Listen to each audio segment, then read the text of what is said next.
Olá, meus irmãos, que a graça e a paz do Senhor Jesus esteja com você. Estamos aqui mais uma vez para juntos estudarmos mais uma lição da Escola Bíblica Dominical e desta feita estudando a lição de adulto da editora Betel, que traz por tema Apocalipse, mensagem sobre o triunfo de Cristo, exortação e promessas ao povo de Deus. A lição de hoje é a lição de número 4, que tem por título A Realidade do Arrebatamento. Então, nessa feita, vamos estar falando alguma coisa, como já vimos aí no início, desde a primeira aula, nós estamos fazendo aqui um estudo panorâmico do Apocalipse, ou do livro da revelação de Deus. E desta feita, vamos estar vendo aqui a realidade do arrebatamento da igreja. O texto áureo diz: como guardastes a palavra da minha paciência, também eu te guardarei da hora da tentação que há de vir sobre todo o mundo para tentar os que habitam na terra. Apocalipse capítulo 3 e verso 10. O estudo acerca do arrebatamento deve nos mover ao cultivo de um viver moderado, justo e piedoso, servindo ao Senhor. É o que nos diz aqui a verdade aplicada. Os objetivos da lição: primeiro é falar sobre a volta de Jesus Cristo, segundo, destacar a esperança dos que morrem em Cristo, e terceiro, mostrar como será o arrebatamento. Os textos de referência está registrado em 1 Coríntios capítulo 15, verso 51, 1 Tessalonicenses capítulo 4, verso 16, 17 e 18, e lendo aqui o primeiro versículo de 1 Coríntios 15, 51, diz: eis que vos digo um mistério. Na verdade, nem todos dormiremos, mas todos seremos transformados. 1 Tessalonicenses 4, verso 16 diz: porque o mesmo Senhor descerá do céu com alarido e com voz de arcanjo e com a trombeta de Deus, e os que morreram em Cristo ressuscitarão primeiro. Depois nós, os que ficarmos vivos, seremos arrebatados juntamente com eles nas nuvens, a encontrar o Senhor nos ares, e assim estaremos sempre com o Senhor. Portanto, consolai-vos uns aos outros com estas palavras. Então nós vemos aqui, meus amados irmãos, que o apóstolo Paulo, nessas duas cartas de referência, aqui 1 Coríntios, versículo de número 51, e a carta que ele escreve, a sua primeira carta aos Tessalonicenses, capítulo 4, do 16 ao 18, ele dá todas as coordenadas de como será a vinda do Filho do Homem. A nossa oração hoje é para que a igreja esteja preparada para a volta de Cristo. Esse deve ser o nosso maior anseio. Portanto, precisamos continuar orando para que aquele momento, aquele dia, aquela hora não nos pegue de surpresa, no sentido de sermos deixados para trás, mas que possamos estar preparados para esse grandioso dia, para esse grande momento. Louvado seja o nome do Senhor. Na lição de hoje estudaremos a doutrina acerca do arrebatamento da igreja de Cristo. Veremos como acontecerá e que é uma promessa para todos os que morrem em Cristo, bem como a nós que estamos vivos. Então, a promessa do Senhor Jesus, ela abarca os que já morreram, porque, aliás, conforme vamos ver aqui no comentário, era uma preocupação dos crentes, naquela época, o que acontecia se a pessoa morresse antes da volta do Senhor Jesus. Então, havia ali uma preocupação muito grande acerca disso. Então, é por isso que o apóstolo Paulo ele vem explicando como vai acontecer. Então, os que morreram em Cristo ressuscitarão primeiro, receberão seus corpos glorificados, e os que estiverem vivos serão transformados num abrir e fechar de olhos. Louvado seja o nome do Senhor. O primeiro tópico vem falando sobre a esperança para os que morrem em Cristo. No Apocalipse vemos a igreja de Cristo arrebatada, participando das bodas do Cordeiro e vindo com Cristo por ocasião de sua volta triunfal, conforme está registrado em Apocalipse capítulo 19, verso de 7 a 9 e capítulo 19, verso 14. Como comentado na lição 1 desta revista, é importante e esclarecedor que no estudo sobre os acontecimentos dos últimos dias seja considerado outros textos da Bíblia. Assim, na presente lição, veremos que a palavra de Deus nos revela sobre a ressurreição dos que morreram em Cristo, a transformação dos que estão em Cristo e vivos por ocasião do soar da última trombeta. E aí nós temos aqui as referências de 1 Coríntios, capítulo 15, 51 e 52, 1 Tessalonicenses, capítulo 4, do verso 13 a 18, e como tais verdades deve afetar o viver do discípulo de Cristo hoje. Steinle Orto, Teologia Sistemática, na página 615, comenta que a garantia de que seremos ressuscitados e transformados é a ressurreição de Cristo mediante o Espírito. Este mesmo Espírito operará no povo de Deus a transformação. Será o clímax triunfante da obra do Espírito Santo, conforme registra Paulo a Romanos, no capítulo 8 e verso 11. Então nós vemos aqui que assim como aconteceu com Jesus, o mesmo poder, o mesmo Espírito que ressuscitou Jesus naquele dia, naquela manhã de domingo, e devolveu ao Senhor um corpo agora não todo arranhado, machucado, com hematoma, mas um corpo glorificado, aleluia, é o mesmo Espírito que também acordará aqueles que estiverem no pó da terra. Ou seja, os seus corpos ressurgirão glorificados, sem alejo físico, sem quebradura, sem doenças contagiosas, enfim. E o espírito dessa pessoa retornará ao corpo e ele se apresentará assim como o Senhor Jesus se apresentou diante dos seus discípulos e foi visto por mais de 500 testemunhas antes de retornar junto ao céu. Louvado seja o nome do Senhor. Então essa deve ser a esperança do cristão. Se eu estiver vivo no momento da volta de Jesus, e se eu estiver preparado, eu ouvirei o toque da trombeta e imediatamente, num abrir e fechar de olhos, eu desaparecerei desse mundo, porque irei ao encontro do Senhor Jesus e já serei transformado, conforme ensina o apóstolo Paulo. Mas se eu já tiver morrido, eu também não devo me preocupar, porque aonde o meu corpo estiver, a terra vai dar conta do meu corpo, vai devolver o meu corpo e ele passará por essa metamorfose, aonde ele será transformado e glorificado, aleluia, e eu estarei agora na presença do Senhor. Louvado seja o nome do Senhor para todo sempre. No primeiro ponto aqui, Cristo, as primícias dos que morreram. A Bíblia deixa claro que este não é um assunto apenas para teólogos e líderes, mas um assunto que todos devem aprender e entender, conforme está registrado em 1 Tessalonicenses capítulo 4, verso 13. Quando Jesus morre na cruz por nossos pecados e ressuscita ao terceiro dia, se torna as primícias dos que dormem. 1 Coríntios capítulo 15, verso 20. Ou seja, a partir do momento que Cristo morre e ressuscita, está determinado a todos os salvos que morrerem ressuscitarem para a vida eterna. 1 Tessalonicenses capítulo 4, 14. Significa que para os que creem, a morte é uma porta que se abre para a eternidade com Cristo. Morte de salvo não é adeus, mas é até breve. Então, irmão, muitas vezes nos velórios a gente vê um desespero, a gente vê aí um clamor, sabe, uma agonia, aquilo causa tristeza, mas para o cristão verdadeiro, irmão, não é motivo de choro, de desespero, de angústia, sabe, mas é um motivo de alegria. Tem que ser motivo de alegria. Por quê? Porque aquele irmão agora está guardado em Cristo. Ele não está mais sujeito ao pecado, às forças, né, mundanas, que poderia, por uma razão ou outra, afastá-lo da presença do Senhor. Então, é por isso que o Salmo diz que é agradável aos olhos do Senhor a morte dos seus santos. Por quê? Porque ele está livre de tudo aquilo que poderia atrapalhar a sua caminhada cristã. E não é um adeus, é um até logo, até breve. Porque na hora que o Senhor Jesus retornar, ele vai voltar. Ele não vai ser uma pessoa diferente, esquisita, uma pessoa que você não vai conhecer, mas ele vai ser a mesma pessoa que você conhece, só que com as características diferentes, como a de Cristo. Terá um corpo glorificado, aonde a morte, a doença e todas as coisas desta vida já não vai mais interferir. Louvado seja o nome do Senhor. Então, meus amados irmãos, é nessa esperança que Paulo está nos orientando, que nós não podemos ter esperança como aquelas pessoas, né, que não têm esperança.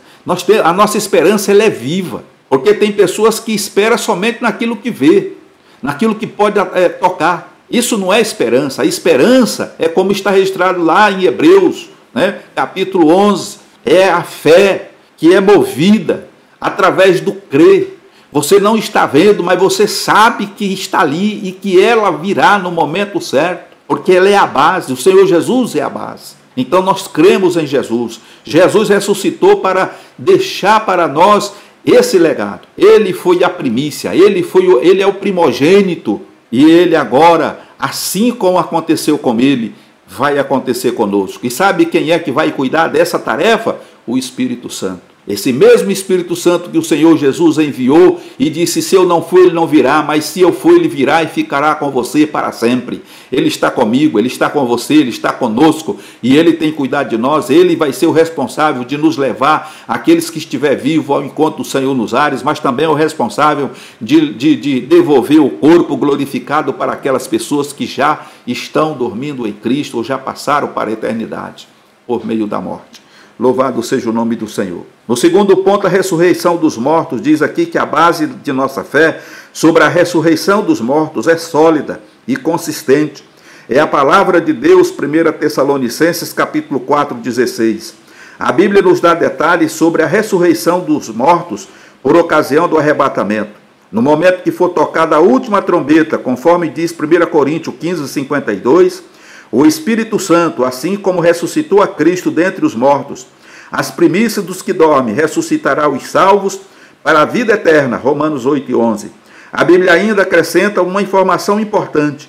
Diz que os mortos em Cristo ressuscitarão primeiro. 1 Tessalonicenses capítulo 4, 16. Naquele dia, o Pai da eternidade ressuscitará todos os salvos do Antigo e Novo Testamento. Então, quando a gente vê ali na galeria, né, dos homens da fé, dos profetas e de todos aqueles dos nossos antepassados, nós vemos ali que eles, sem nós, não seriam galardoados. Então, da mesma forma que nós hoje vivos aqui nessa era, eles lá estão aguardando, estão lá no pó, morreram, sem ter visto, sem ter alcançado o galardão, as promessas que Deus tinha feito, porque eles não podem ser galardoados sem nós. Então eles estão lá aguardando. Então aqui conclui o texto dizendo que o Senhor nosso Deus fará através do Espírito Santo a ressurreição de todos, tanto do Antigo Testamento como do Novo Testamento. E todos os que estiverem vivos, mortos por ocasião da volta de Cristo, todos eles, sem exceção, ressuscitarão para estarem com o Senhor para todo sempre. Portanto, a palavra de Deus é: consolai-vos com estas palavras. Como é efêmera a vida. A Bíblia afirma que a vida é um conto ligeiro, conforme está registrado no Salmo 90, verso 9. Uma nuvem que passa, Jó capítulo 7, verso 9. Uma sombra que declina, Salmo 102, verso 11. Como uma erva que se seca, 102, verso 11. Pela brevidade e fragilidade humana, muitas pessoas sem fé em Cristo sentem-se perdidas e sem esperança quando pensam na morte. Mas nós temos uma esperança viva e firme. Tito capítulo 1, verso 2. Sabemos que o guarda, o ímpio, sabemos que o que aguarda o ímpio, mas também o que está reservado aos santos. A ordem que temos de Jesus é que nos consolemos uns aos outros com estas verdades. Em tempos de materialismo, onde muitos buscam consolo em coisas mundanas e transitórias, o crente deve amar a vinda de Cristo, conforme está registrado em 2 Timóteo capítulo 4 e versículo 8. Então nós vemos um mundo materialista, um mundo que não está nem aí com Deus, pessoas que não acreditam em Deus, e mesmo que acredite, não faz nenhuma diferença buscar ou deixá-lo de buscar, porque é um mundo materialista, é um mundo que está voltado para as coisas materiais desta vida.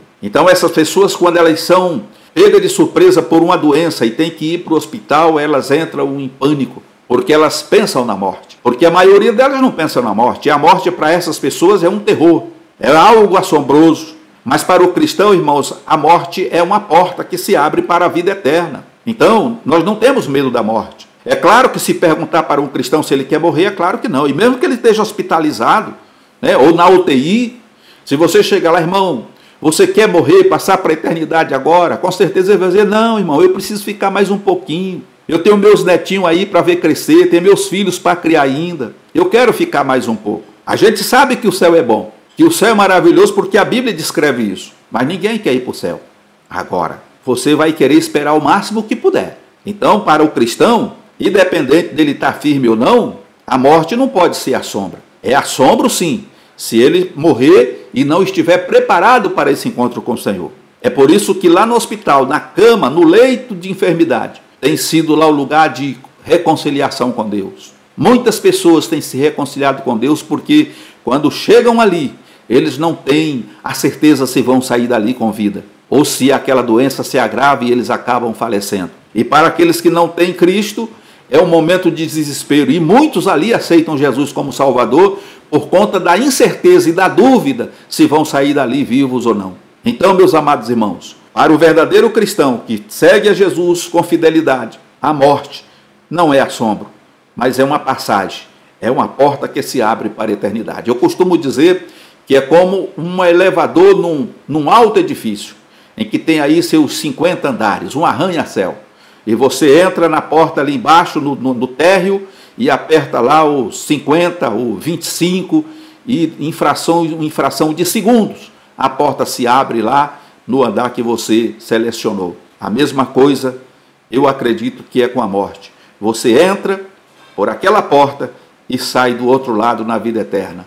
O corpo fica para trás, mas o espírito segue na presença do Senhor, glorificando e aguardando o grande dia, o dia glorioso do retorno de Cristo, para que você volte a receber o seu corpo de volta. Louvado seja o nome do Senhor para sempre. Portanto, consolai-vos com estas palavras, é o conselho do apóstolo Paulo. Em segundo lugar, no segundo tópico, a igreja e a esperança do porvir.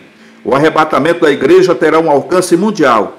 A promessa de Cristo alcançará os que morreram em Cristo, mas será sentida na sociedade pelo impacto do desaparecimento em todos os lugares dos salvos que não mais serão encontrados nessa terra. Então nós vemos aqui, meus amados irmãos, nesse ponto aqui, que vai ser um grande caos, uma catástrofe sem tamanho. Não dá para mensurar o tamanho dessa catástrofe ou desse grande caos que vai se abater sobre o planeta Terra. Os mortos vão ressuscitar, né? Há algumas pessoas que dizem que os sepulcros se abrirão. Imagine os sepulcros se abrindo. Quantas pessoas não estarão ali naquele momento sepultando os seus entes queridos ou visitando seus entes queridos e de repente esses sepulcros começam do nada a rachar, se abrir e as pessoas começarem a sair? Ou seja, eu acredito que eles não terão capacidade de ver, porque no arrebatamento da igreja, a Bíblia diz, o apóstolo Paulo ensina, que será num abrir e fechar de olhos. Então, eu acredito que vai ter, se isso de fato acontecer, os sepulcros se abrir, porque eu não sei se isso vai ser real. Eu acredito que nesse particular vai ser também silencioso, né? As pessoas que estarão mortas, elas simplesmente vão ser chamadas, irão ao encontro do Senhor.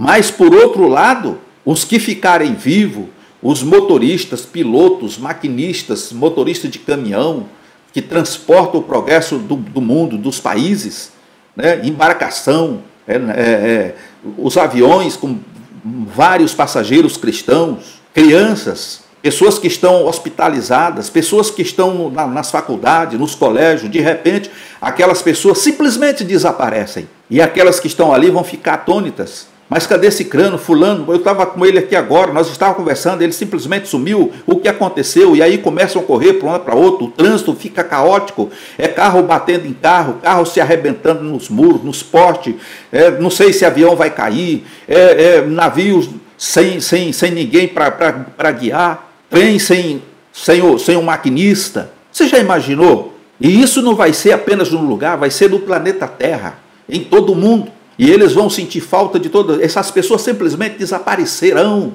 do mapa. E isso vai trazer uma calamidade, um clamor muito grande. Mãe que perdeu seus recém-nascidos, seus filhos, né? Estava com ele no colo, ele sumiu. Estava no carrinho e quando ela olhou já não estava mais. Estava balançando ali no parquinho ali. E ela, por uma fração de segundo, quando ela olha, só o balanço está balançando e ela já não está mais ali. Ô, irmão, vai ser uma coisa triste. Mas como diz o hino do Alceu Pires, mas vai aparecer quem já foi crente para poder dar notícia. E outros, como ele diz lá na letra, ele diz assim, ele vai dizer assim, eu muito usei pregar. O que acabou de acontecer, eu muito usei pregar. Não foi porque foi desobediente à palavra de Deus. Que Deus tenha misericórdia de nós. Que nós possamos estar atentos. Que nós não sejamos como essas pessoas que hoje estão na igreja, mas na volta de Jesus vão ser deixadas para trás porque nunca levaram o cristianismo a sério. Apenas se tornaram um crente nominal, uma pessoa que congrega, que participa de culto.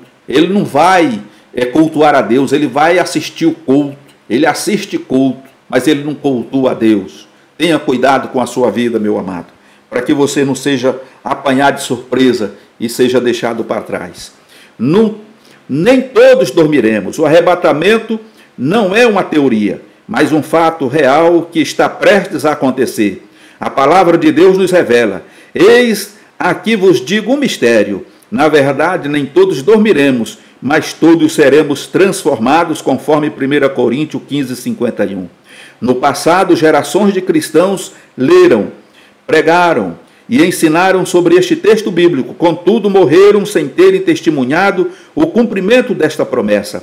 Mas a Bíblia nos fala que virá o arrebatamento, então podemos afirmar que haverá uma geração de cristãos que não passará pela morte. É possível que esta geração seja nossa, considerando o estado no qual se encontra a humanidade e as muitas profecias que estão se cumprindo. O conhecimento disto deve nos levar a um despertamento genuíno para as coisas espirituais e uma comunhão profunda com Deus, conforme 1 João capítulo 1, verso 7 e Apocalipse capítulo 22 e verso 12. Então nós vemos aqui, pelo comentário que é feito, o comentarista ele não está afirmando, mas ele acha, e acha é achômetro, é algo que você não tem certeza. A vinda de Jesus pode acontecer no nosso tempo, nessa era pós-modernidade. Por quê? Diante dos sinais que estamos presenciando, diante das coisas que estão acontecendo, se não é o momento da vinda de Jesus, são os prenúncios da volta do Senhor Jesus. É a hora que Jesus revela lá em Mateus, quando a mulher começar a sentir dores de parto. Essas dores vão se intensificando até que chega o momento dela dar à luz. Assim passaria esta geração, essa terra passaria por esse momento de dores.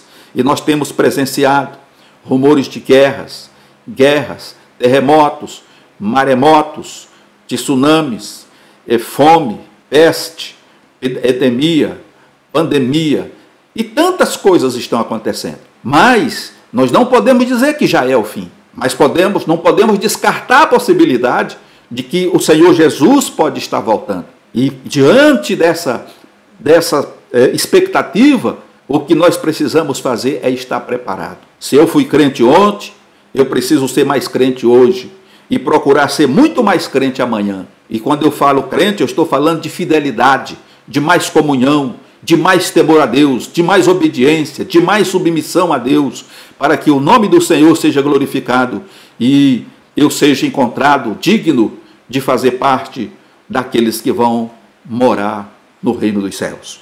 Louvado seja o nome do Senhor Jesus. No ponto de número 2 aqui, diz aqui que nós não precederemos os que dormem. No momento do arrebatamento, já vimos que os mortos salvos ressuscitarão primeiro. Após a ressurreição dos salvos, nós que estamos vivos, seremos igualmente transformados e subiremos juntos para o encontro com Cristo nos ares. 1 Tessalonicenses, capítulo 4, verso 17. Este é o momento onde a sociedade em geral sentirá o impacto do arrebatamento. Pessoas de todas as idades simplesmente desaparecerão em todo o mundo.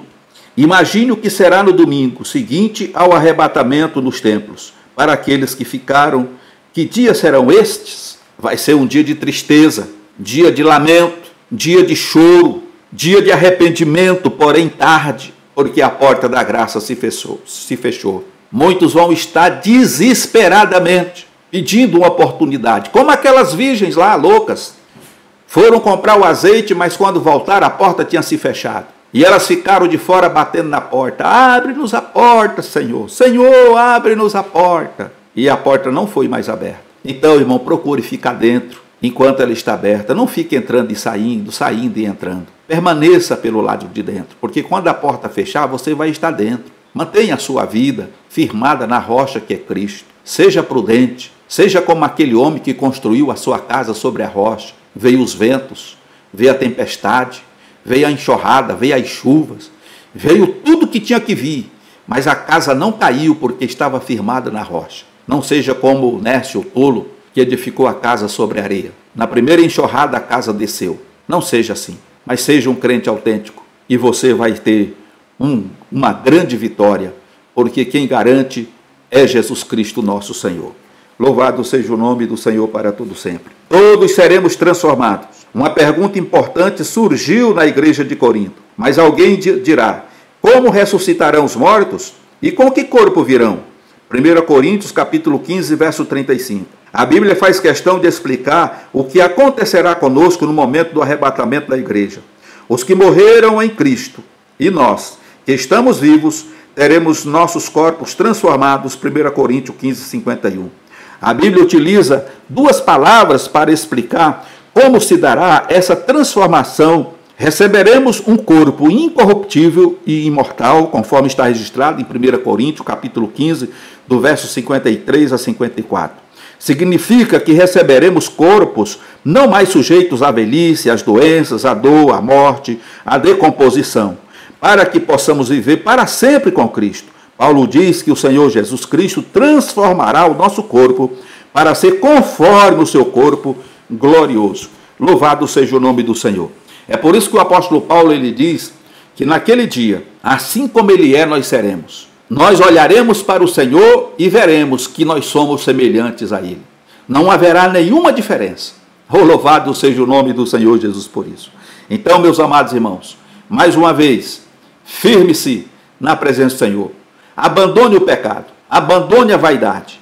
Peça ao Espírito Santo para te ajudar, para que você se desvencilhe, né, desses atos, dessas práticas que te impedem de servir ao Senhor com interesse de coração, com integridade. O Espírito Santo pode fazer isso. Em uma determinada aula eu falei que de nós mesmos, não podemos fazer nada. Por mais vontade que eu tenha de me libertar de alguma coisa que me afasta do amor de Deus, da misericórdia e da comunhão de Deus, eu por mim mesmo não posso. Mas quando eu peço ajuda ao Espírito Santo, ele me ajuda a me desvencilhar dessas coisas. E assim eu tenho uma maior comunhão com o Senhor. E tem mais uma: quando o Senhor te liberta, quando você pede ao Senhor ajuda em alguma área, em alguma coisa que você está falhando na comunhão com Deus, e o Espírito Santo vem e te liberta, você pode ter certeza que você nunca mais vai ser tentado a fazer aquilo. A tentação pode até vir, mas você jamais vai ceder, porque você vai ter o controle dado pelo Espírito Santo sobre aquele mal que te afligia. Dominado, você passa a ser dominador, ou seja, você vai dominar aquele mal. Então ele não pode mais te atingir. Ok, meu amado irmão? É assim que funciona. Você sozinho não vai vencer essa guerra. Você sozinho não vence essa luta. Você sozinho não vai se desvencilhar desse pecado que tem te atormentado e que tem te tirado da presença do Senhor. Mas com a ajuda do Senhor Jesus, com o auxílio do Espírito Santo, se agora mesmo, aonde você está, você clamar ao Senhor e colocar a tua vida integralmente nas mãos do Senhor e pedir que Ele administre isso, você pode ter certeza que Ele o fará. E você nunca mais vai ter aborrecimento com esse problema. Amém? Louvado seja o nome do Senhor. O tópico de número 3 vem dizendo: o ministério do arrebatamento, ou o mistério do arrebatamento. Entender como será o arrebatamento da igreja é manter viva nossa esperança, principalmente nos momentos difíceis, ao mesmo tempo que serve de alerta para que estejamos vigilantes, esperando Cristo a qualquer momento. Nós vemos aqui no ponto 1, será extraordinariamente rápido. Deus não revelou a nós quando será o arrebatamento, conforme está registrado em Mateus 24, 36, mas revelou que será no momento. Leon Morris, ou Morris, 1 Coríntios, editora Vida, página 187, ele diz: momento e átomos, aquilo que não pode ser contado ou dividido, isto é, a menor coisa possível, significa a mais curta fração de tempo possível. Não haverá tempo para ir à igreja naquele dia, dobrar os joelhos e orar. O momento do clamor, o momento de clamar, se arrepender e buscar a Deus é agora. Sua volta para arrebatar a igreja será repentina e surpreenderá o mundo. 1 Tessalonicenses capítulo 5, verso 2, Mateus 24, 44. Devemos estar vigilantes e preparados, pois o noivo se aproxima. Mateus 25, e verso 6. Então nós vemos aqui que aquele momento vai ser tão rápido, um espaço de tempo tão curto, que não vai dar tempo de você nem pensar. Estou indo para a igreja, deixa eu pegar minha Bíblia. Já não vai dar tempo. Se você estiver preparado, você dali mesmo, você já está indo. Já está indo ao encontro do Senhor. Se você saiu de casa, está chegando na igreja, você não vai chegar nem na porta da igreja, nem no portão do templo. Não vai dar tempo de dobrar o joelho para orar. Não vai dar tempo de clamar. É uma coisa muito rápida. Vai ser algo inexplicável. Então, o que resta é estar preparado e vigilante. E aí ele dá a referência que nós já citamos aqui de Mateus 25, verso 6. Está atento. Nós vemos ali na parábola que houve um momento em que as jovens, aquelas virgens, elas tosquenejaram. Tosquenejar quer dizer cochilaram, dormiram. Talvez seja um período que a igreja esteja passando. No entanto, mesmo elas passando por aquele momento de sono, as cinco prudentes tiveram o cuidado de manter azeite nas vasilhas, ou seja, elas tinham reserva. E esse é o ponto. Nós precisamos ter reserva. Nós não podemos nos conformar apenas com aquilo que temos, mas precisamos ter reserva de azeite. Ou seja, a presença inclusiva do Espírito Santo em nossas vidas 24 horas por dia. E como nós teremos isso? Ou como a gente pode ter isto? Obedecendo a palavra de Deus, submetendo-nos à palavra de Deus, guardando os mandamentos, porque é isso que Jesus diz. Aquele que guarda os meus mandamentos, esse é o que me ama. E aquele que me ama será amado do meu Pai. E eu e o Pai viremos a ele e faremos dele morada. Então, enquanto eu estiver na presença do Senhor, fazendo a sua vontade, guardando os seus mandamentos, obedecendo a sua palavra, me desviando do mal, eu tenho o azeite na vasilha. Eu tenho a reserva na vasilha. E no momento que a trombeta soar, eu irei ao encontro do Senhor nos ares, porque eu não vou ser apanhado de surpresa para comprar o azeite, para depois esperar a volta do noivo. Vai ser muito triste e vai ser muito caro a compra desse azeite. Imagine que na parábola aqui que o Senhor nos conta, elas foram comprar e depois de um tempo elas voltou, a porta estava fechada. Nesse caso aqui, nós falamos de grande tribulação. Aqueles que não ficarem, eles vão estar submetidos a este sistema iníquo que vai estar governando e administrando o planeta. E é sabido através das Escrituras que naquela época é proibido falar em nome de Deus ou se reunir como igreja. Os cristãos serão perseguidos porque terão que receber a marca. Então imagine qual será o preço que será pago para poder alcançar a salvação. A salvação não será mais pela graça, mas será por intermédio do derramamento do seu próprio sangue. É morrer e ser fiel até a morte e não negar o nome do Senhor Jesus. E é isso que está descrito lá no Apocalipse, quando o Senhor faz a pergunta a João: e este, João, de onde vieram? E quem são? E João viu que era uma grande multidão, uma multidão incontável. E ele não quis dar palpite, ele não quis arriscar. Ele disse: Senhor, eu não sei, mas tu sabe. E Jesus disse: esses são os que vieram de grande tribulação.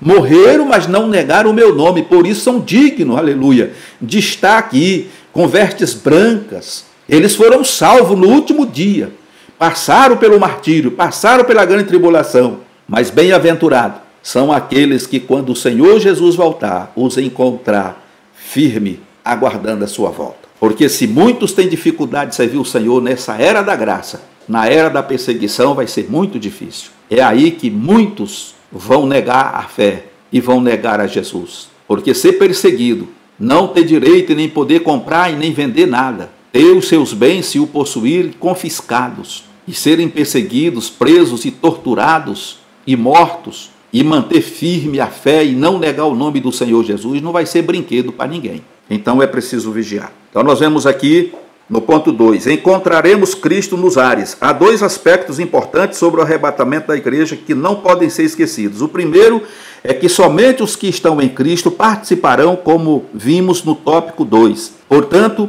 o mundo somente perceberá quando notar o desaparecimento de muitos. Apocalipse 16 e 15.